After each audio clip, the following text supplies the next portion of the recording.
एक छोटे से गांव में आरव नाम का नौजवान रहता था। वो एक साधारण लोहार था, लेकिन उसके सपने बहुत बड़े थे। उसका सपना था एक ऐसी तलवार बनाना जो पूरे राज्य में सबसे सुंदर और सबसे मजबूत हो। हर दिन वो सुबह से शाम तक लोहे पर हथौड़ा मारता, चिंगारियां उड़ती, पर उसके इरादे और भी चमकते। लेकिन उसके दोस्त कहते, अरे आरव, छोड़ ये सब, चल मेले में, वहाँ नाच गाना है, जिंदगी का मजा है। पर आरव मुस्कुराकर बोलता, मुझे मजा नहीं, मकसद चाहिए। एक दिन गांव में एक बूढ़ा यात्री आया। उसने आरव को हथौड़ा चलाते देखा और बोला, बेटा, असली कला मेहनत और सब्र से बनती है। जल्दी करने वाला कभी सच्चा कारीगर नहीं बनता। आरव ने हथौड़ा रोक कर कहा, बाबा, पर समय ही तो पैसा है। बूढ़ा मुस्कुराया और बोला, और सब्र अमीरी की जड़। ये कहकर वो आगे बढ़ गया, पर उसके शब्द आरव के मन में गूंजते रहे। अगले दिन आरव एक पुराने कुएं के पास पहुंचा। कहते थे, जो सच्चे दिल से वहाँ इच्छा मांगता है उसकी बात जरूर पूरी होती है। आरव ने कुएं में झांका और कहा, मुझे ऐसी तलवार बनानी है जो सबको चकित कर दे, ताकि मैं मशहूर हो जाऊं। अचानक कुएं के अंदर से एक आवाज आई, दो रास्ते हैं तुम्हारे पास आरव, या तो मैं तुम्हारी सभी इच्छाएं पूरी कर दूं, लेकिन 10 साल बाद तुम्हारी आत्मा मेरी होगी, या फिर तुम खुद मेहनत करके अपनी मंजिल तक पहुंचो। आरव सहम गया। क्या भयानक सौदा है ये। वो पीछे मुड़ा, पर उसकी आंखों में डर नहीं, दृढ़ता थी। वो बोला, अगर मेरी तकदीर मेहनत से लिखनी है तो मैं कलम खुद उठाऊंगा। उस दिन के बाद आरव ने सब कुछ बदल दिया। हर सुबह सूरज के साथ उठता,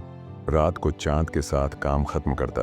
धीरे धीरे उसकी कारीगरी चमकने लगी। लोहा अब सिर्फ धातु नहीं रहा, वो उसकी आत्मा बन गया। 2 साल बीते। अब वो राज्य का मुख्य लोहार था। राजा तक उसकी बनाई तलवारों की तारीफ करता था। लेकिन आरव के दिल में एक सुकून था। वो मशहूर हुआ बिना सौदा किए। एक दिन उसकी कार्यशाला में एक अनजान आदमी आया, चेहरा ढका हुआ, चाल में रूहानी सुकून था। वो बोला, सबसे अनमोल चीजें आग से नहीं बनती, बल्कि ध्यान और लगन से बनती हैं मेरे दोस्त। आरव ने धीरे से हथौड़ा नीचे रखा और उसकी ओर देखा। वो वही बूढ़ा यात्री था। आरव बोला, आप फिर आ गए बाबा। बूढ़ा मुस्कुराया, मैं नहीं गया था बेटा, मैं हर उस दिल में रहता हूँ जो मेहनत में यकीन रखता है। फिर वो जैसे आया था वैसे ही गायब हो गया। आरव ने आसमान की ओर देखा और फुसफुसाया, धन्यवाद बाबा। जिंदगी का असली जादू शॉर्टकट्स में नहीं, सब्र और मेहनत में छिपा होता है। क्योंकि इच्छाओं का कुआं हर किसी को आवाज देता है, पर जवाब वही सुनता है जो बेचने नहीं, बनने